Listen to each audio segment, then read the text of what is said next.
दोस्तों, इस वीडियो में जानेंगे हम राम मंदिर बनने की पूरी कहानी। सन 1528 से लेकर 2020 तक दिल्ली को जीतने के बाद बाबर के आदेश पर अयोध्या में स्थित राम मंदिर को 1528 में तोड़ दिया गया था। बाबर के सेनापति मीर बाकी ने राम मंदिर के स्थान पर एक मस्जिद का निर्माण कराया, जिसका नाम बाबरी मस्जिद रखा। 30 अक्टूबर 1990 की तारीख बड़ी खास और दुखद है। इस दिन अयोध्या में कर्फ्यू लागू था। इससे एक दिन पहले उत्तर प्रदेश के तत्कालीन मुख्यमंत्री मुलायम सिंह यादव का एक बयान आता है। अपने बयान में वो कहते हैं कि अयोध्या में परिंदा भी पर नहीं मार सकता। बावजूद इसके भारी संख्या में लोग अयोध्या पहुंचते हैं। पुलिस ने एक खास रास्ते पर 1.5 किलोमीटर तक बैरिकेडिंग कर रखी थी। सुबह के 10 बजे तक हनुमानगढ़ी इलाके में भीड़ पहुंच जाती है। बैरिकेडिंग को भी तोड़ दिया जाता है। भीड़ एक मस्जिद की ओर बढ़ने लगती है। तभी अयोध्या में तैनात पुलिस अधिकारियों को लखनऊ से एक आदेश आता है। आदेश था गोली दागने का। पुलिस ने गोलियां चलाई। कहीं गोली लगने से तो कहीं भगदड़ मचने से कई लोगों की मौत हुई। मामला यहीं नहीं रुका। 1 नवंबर को मृतकों का अंतिम संस्कार होता है। 2 नवंबर को लोगों की भीड़ फिर से हनुमानगढ़ी के पास मौजूद शंकरी गली से होते हुए मस्जिद की तरफ बढ़ती है। सामने पुलिस थी। एक बार फिर आदेश लखनऊ से आया। आदेश था फायर करने का। 2 नवंबर 1990 को फिर पुलिस ने गोलीबारी की। फिर कई लोगों की मौत हुई। ये कहानी कोई आम कहानी नहीं, बल्कि इतिहास में दर्ज वो कहानी है जिसने सबसे ज़्यादा समय तक विवादों का सामना किया, जिसे हम बाबरी मस्जिद या राम जन्मभूमि विवाद के नाम से जानते हैं। बता दें कि इस कहानी को हम 4 चरणों में बताएंगे, क्योंकि इस कहानी को समझने का यही बेहतर तरीका है। पहला चरण में 1528 से 1947 के बीच क्या क्या हुआ, उस बात का वर्णन करेंगे। इस कहानी की शुरुआत होती है 1528 से। इस समय तक बाबर ने दिल्ली पर कब्जा कर लिया और देश में मुगल साम्राज्य की नींव पड़ गई थी। इतिहासकारों की माने तो बाबर के कमांडर यानी सेनापति मीर बाकी ने बाबर के आदेश के बाद अयोध्या में राम मंदिर को तोड़वा दिया। इसके बाद वहाँ एक मस्जिद बनाई। मस्जिद का नाम रखा बाबरी मस्जिद। 1528 में मस्जिद बनाई गई या नहीं, इसका कोई ऐतिहासिक प्रमाण नहीं है। आईने अकबरी हो या बाबरनामा, दोनों में ही इसका जिक्र नहीं मिलता। तुलसीदास ने 1574 में रामचरितमानस का अवधी में अनुवाद किया। इस किताब में भी बाबरी मस्जिद का उल्लेख नहीं मिलता। कहानी आगे बढ़ती है और साल आता है 1838। इस साल पहली बार अयोध्या में सर्वे किया गया। सर्वे करने वाला अधिकारी ब्रिटिश था, जिसका नाम था मॉन्टगोमेरी मार्टिन। मार्टिन ने सर्वे के बाद बताया कि मस्जिद में जो पिलर मिले हैं वो हिंदू मंदिर से लिए गए हैं। बता दें कि 1838 से पहले के 300 वर्षों का कुछ खास इतिहास मौजूद नहीं है, लेकिन ब्रिटिश अधिकारी के सर्वे के बाद अयोध्या में पहली बार साल 1838 में ही बवाल होता है। हिंदू कहते हैं कि जिस स्थान पर बाबरी मस्जिद है वहाँ पहले भगवान राम का मंदिर हुआ करता था, जिसे बाबर ने तोड़वा दिया और उस पर मस्जिद का निर्माण कराया। साल 1853 आता है और पहली बार अयोध्या में दंगा होता है। इसके बाद 1857 में हनुमानगढ़ी के महंत ने मस्जिद के आंगन के पूर्वी हिस्से में एक चबूतरा बनाया। इसी चबूतरे को राम चबूतरा कहा गया। इसी स्थान को राम जन्मभूमि भी कहा गया।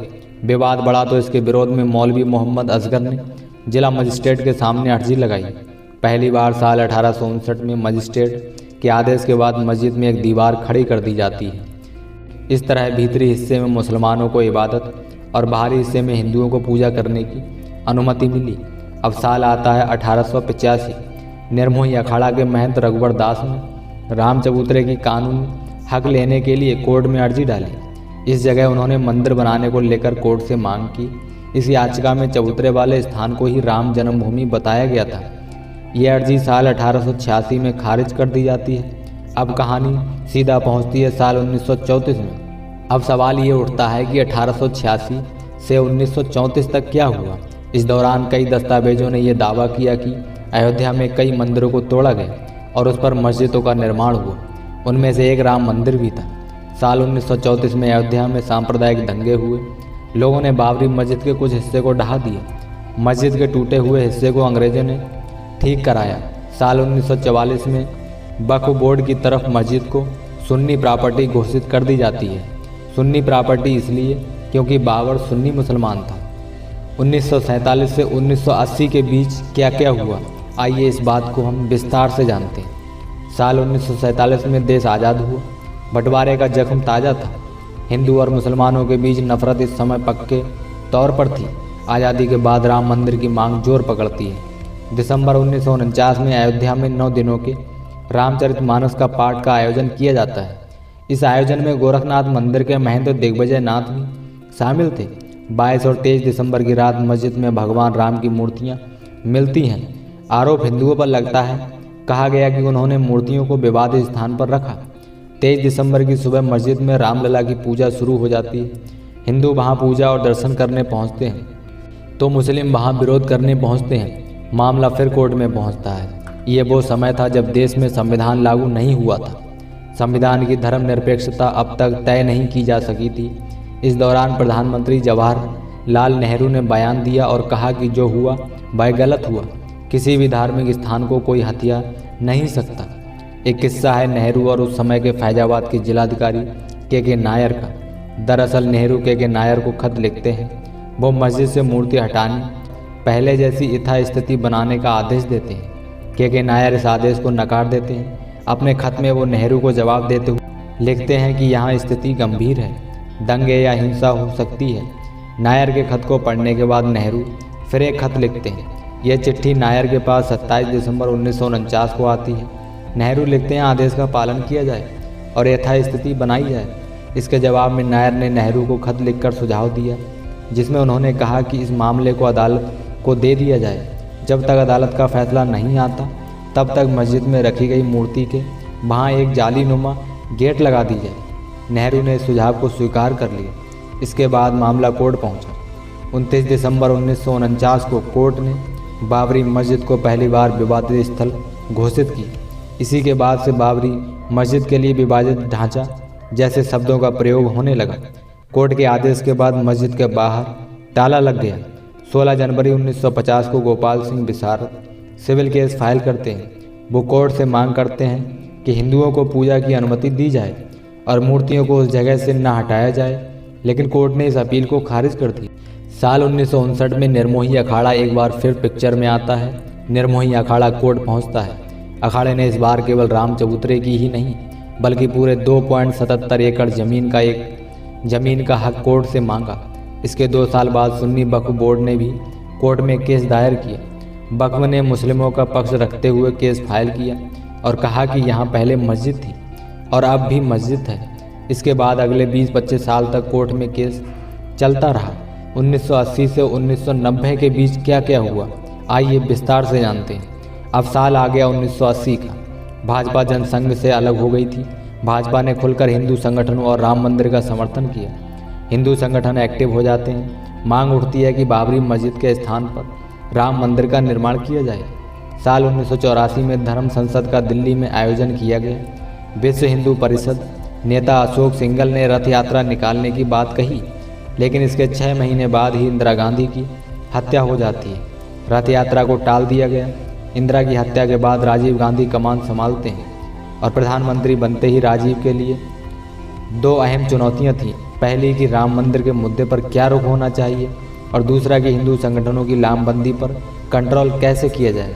हालांकि इस समय देश में एक घटना घटती है जिसने मंदिर आंदोलन की आग में घी का काम किया। दरअसल इंदौर की रहने वाली शाहबानो के केस में राजीव गांधी ने मुस्लिम वोट बैंक को खुश करने के लिए सुप्रीम कोर्ट के फैसले को पलट दिया। राजीव गांधी ये जानते थे कि उन्हें इस फैसले को बैलेंस करना होगा। इसके बाद राजीव गांधी ने उस समय के यूपी के तत्कालीन मुख्यमंत्री वीर बहादुर सिंह पर दबाव डाला कि बाबरी मस्जिद के ताले को खोल दिया जाए। इसके कुछ ही दिन बाद 1986 में फैजाबाद की अदालत ने बाबरी मस्जिद के ताले को खोलने का आदेश दिया और मंदिर में पूजा करने की भी इजाज़त दे दी। लेकिन सवाल ये भी है, क्या इससे पहले पूजा नहीं होती थी? पूजा जरूर होती थी, लेकिन कोर्ट द्वारा नियुक्त एक पुजारी द्वारा साल में केवल एक बार। ताला खुलने के बाद कोई भी अयोध्या जा सकता था, पूजा कर सकता था, लेकिन नमाज अब भी शुरू नहीं हो सकी थी। ताला खुलने के बाद मुस्लिम पक्ष ने बाबरी मस्जिद एक्शन कमेटी बनाई। ताला खुलने के बाद अब देश भर में राम शिलाओं की पूजा और उन्हें अयोध्या ले जाने की बारी थी। फिर राजीव पर भूमि पूजन के लिए दबाव बनने लगा। वो कन्फ्यूजन में थे, लेकिन एक बार फिर उन्होंने अपने हिंदू वोट बैंक को बचाने का फैसला लिया। ऐसा कहा जाता है कि राजीव इस समस्या के हल के लिए देवराहा बाबा के पास पहुँचे। देवराहा बाबा ने उनसे कहा कि मंदिर बनना चाहिए, शिलान्यास हो जाने दो बच्चा। शिलान्यास का वक्त 9 नवंबर 1989 तय किया गया। इससे पहले देश भर में रामशिलाओं की पूजा हुई। सांप्रदायिक तनाव भी बढ़ा, कई जगहों पर दंगे हुए, सैकड़ों लोग मारे गए। 9 नवंबर को बीएफ ने विवादित स्थल के पास राम मंदिर की नींव रख दी और मंदिर निर्माण के लिए अभियान तेज कर दिए। कहते हैं कि यह पहली बार था जब सरकार को आभास हुआ कि बाबरी मस्जिद गिराई जा सकती है। साल 1989 चुनावी साल था। वोट बैंक की राजनीति जोरों पर थी। राजीव गांधी ने अयोध्या से ही अपनी चुनावी रैली की शुरू की, लेकिन इसका उन्हें फ़ायदा नहीं हुआ। 1989 के लोकसभा चुनाव में भाजपा को 85 सीटें मिली। इससे पहले हुए लोकसभा चुनाव में भाजपा के पास केवल 2 ही सीटें थीं। भाजपा ने बीपी सिंह को समर्थन दिया। बीपी सिंह प्रधानमंत्री बने। 25 सितंबर 1990 को लाल कृष्ण आडवाणी रथ यात्रा निकालने की घोषणा करते हैं। रथ यात्रा जो सोमनाथ से अयोध्या तक निकाली जानी थी, जिसे 30 अक्टूबर 1990 तक अयोध्या पहुंचना था। नरेंद्र मोदी उस समय गुजरात में रथ यात्रा के प्रभारी थे। कार सेवकों को बड़ी संख्या में अयोध्या पहुंचने का आदेश होता है। योजना थी कि 30 अक्टूबर को अयोध्या में पहली कार सेवा की जाएगी। आडवाणी ने रथ यात्रा निकाली। इस दौरान देश भर में खूब हिंसा और दंगे हुए, लोग भी मरे।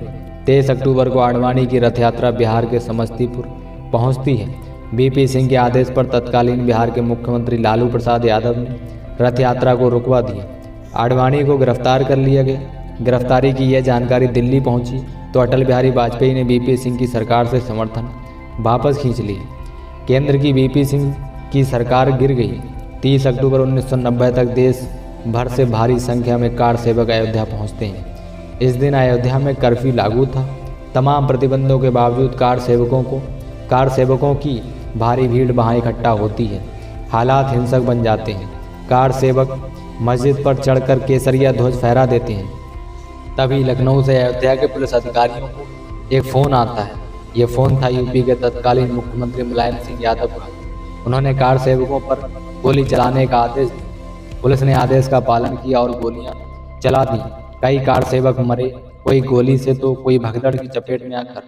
इसके बाद 2 नवंबर 1990 को फिर ऐसी ही घटना होती है। कार सेवकों पर गोलियां चलाने का फिर आदेश लखनऊ से ही आया। इस दौरान कुल 28 कार सेवकों की मौत हुई। मरने वालों में कोठारी बंदूकी शामिल थे। यह वही दौर था जिसके बाद मुलायम सिंह यादव के लिए मुल्ला मुलायम जैसे शब्दों का इस्तेमाल होने लगा। 1991 के बाद क्या हुआ, आइए जानते हैं विस्तार से। एक बार फिर चुनावी दौर शुरू होता है। मई 1991 में चुनाव प्रचार करने गए राजीव गांधी की हत्या कर दी जाती है। देश में कांग्रेस के प्रति सहानुभूति थी। कांग्रेस केंद्र में अधिकार जमाती है। पीवी नरसिम्हा राव प्रधानमंत्री बनते हैं। इसी साल जून में यूपी में चुनाव हुए। भाजपा सरकार बनाती है। कल्याण सिंह मुख्यमंत्री बनते हैं। सरकार बनते ही विवादित स्थल के पास की भूमि एक ट्रस्ट को दे दी जाती है। ट्रस्ट का नाम था जन्मभूमि न्यास।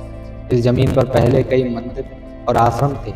उनके महंतों ने सहमति से न्यास की अपनी भूमि दान की और कहा कि राम मंदिर का निर्माण हो सके, इसलिए यह दान दिया जा रहा है। न्यास इस भूमि पर निर्माण कार्य शुरू कर देती है। इलाहाबाद हाईकोर्ट ने इसमें दखल दी और निर्माण कार्य पर रोक लगा दी। पीवी नरसिम्हा राव 30 अक्टूबर 1992 को दोनों पक्षों यानी हिंदू और मुस्लिम पक्षों को दिल्ली बुलाते हैं। बातचीत करने के लिए दिल्ली पहुंचे। दोनों गुटों के बीच बातचीत का कोई निष्कर्ष नहीं निकलता। इसी दिन बीएसपी के नेता प्रधानमंत्री आवास से निकलकर एक स्थान पर प्राइवेट मीटिंग करते हैं। ऐलान करते हैं कि 6 दिसंबर 1992 को कार सेवा दिवस मनाया जाएगा। देश भर से हिंदुओं को एक बार फिर अयोध्या आने को कहा जाता है। कहते हैं कि 6 दिसंबर की प्लानिंग काफ़ी समय पहले हो चुकी थी। एक बात यह भी सामने आती है कि 6 दिसंबर से पहले 5 दिसंबर को मस्जिद गिराने का रिहर्सल किया गया था। 6 दिसंबर 1992 को अयोध्या में लगभग 2 लाख कार सेवक पहुंच चुके थे। ये कार सेवक मस्जिद की तरफ बढ़ते हैं। भीड़ ने मस्जिद को गिरा दिया। पहला गुंबद 2 बजे तक, दूसरा गुंबद 3:30 बजे तक और तीसरा गुंबद 5 बजे तक गिरा दिया जाता है। वहाँ रामलला के लिए एक छोटे मंदिर को तैयार किया जाता है। रामलला उसमें विराजमान होते हैं। मुलायम सिंह की तरह तत्कालीन मुख्यमंत्री कल्याण सिंह ने कोई सख्त एक्शन नहीं लिया, बल का भी प्रयोग नहीं किया। जब मस्जिद गिरी तो बीएचपी और भाजपा के कई नेता वहां मंच पर मौजूद थे। वो कार्यकर्ताओं और कार्यसेवकों से संयम बरतने की अपील करते हैं। इन नेताओं पर अब भी केस चल रहा है जो कोर्ट में लंबित है। 6 दिसंबर की शाम 6 बजे तक यूपी में राष्ट्रपति शासन लागू कर दिया जाता है। कल्याण सिंह का इस्तीफा पहले से तैयार था, वो इस्तीफा दे देते हैं। 7 दिसंबर को पीवी नरसिम्हा राव संसद में बयान देते हैं और कहते हैं मस्जिद को गिराना बर्बर कार्य था। बाबरी मस्जिद गिरने के बाद अगले कुछ समय तक मामला शांत रहता है। अगले कुछ सालों में केंद्र में भाजपा की सरकार आ जाती है। अटल बिहारी वाजपेयी प्रधानमंत्री बन जाते हैं। 2001 में बीएचपी केंद्र सरकार को कड़ा संदेश देती है, कहती है मस्जिद गिर चुकी है, राम मंदिर बनाने की तैयारी शुरू करें। सरकार यदि नहीं करेगी तो बीएचपी खुद मंदिर बनवाएगी। साल 2002 में यूपी चुनाव के लिए भाजपा ने घोषणा पत्र जारी किया। राम मंदिर निर्माण का मुद्दा इसमें नहीं था। बीएचपी ने फिर आह्वान किया और कार सेवक फिर अयोध्या में जुटे, लेकिन प्रशासन हस्तक्षेप करती है।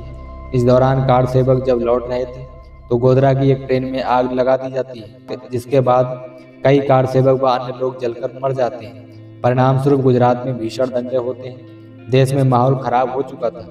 कोर्ट ने मामले की गंभीरता को समझा। अप्रैल 2003 में इलाहाबाद हाईकोर्ट की 3 जजों की बेंच विवादित स्थल के मालिकाना हक की कार्रवाई शुरू करती है, यानी एएसआई को वैज्ञानिक सबूत जुटाने का काम दिया जाता है। एएसआई विवादित स्थान पर खुदाई करती है। खुदाई 6 महीने तक चलती है। अगस्त 2003 में एएसआई रिपोर्ट पेश करती है। रिपोर्ट में एएसआई ने बताया कि खुदाई में 10 से 12 सेंचुरी के बीच के हिंदू मंदिरों के अवशेष मिले हैं।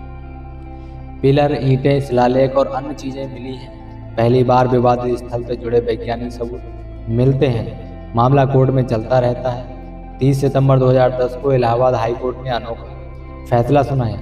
कोर्ट ने 2.77 एकड़ वाली विवादित भूमि को 3 बराबर हिस्सों में बांट दिया। इसमें 1/3 हिस्सा निर्मोही अखाड़ा, 1/3 हिस्सा राम जन्मभूमि न्यास और बाकी 1/3 हिस्सा सुन्नी वक्फ बोर्ड को दिया गया। इस फैसले से तीनों ही नाखुश थे।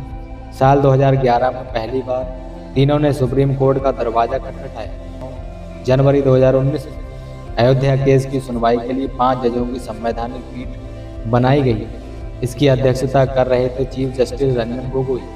पीठ में justice D Y Chandrachud, justice U U Lalit, justice Bobde और जस्टिस एन.वी. रमन्ना को शामिल किया गया। 5 जजों की बेंच ने इलाहाबाद हाईकोर्ट के फैसले पर रोक लगा दी।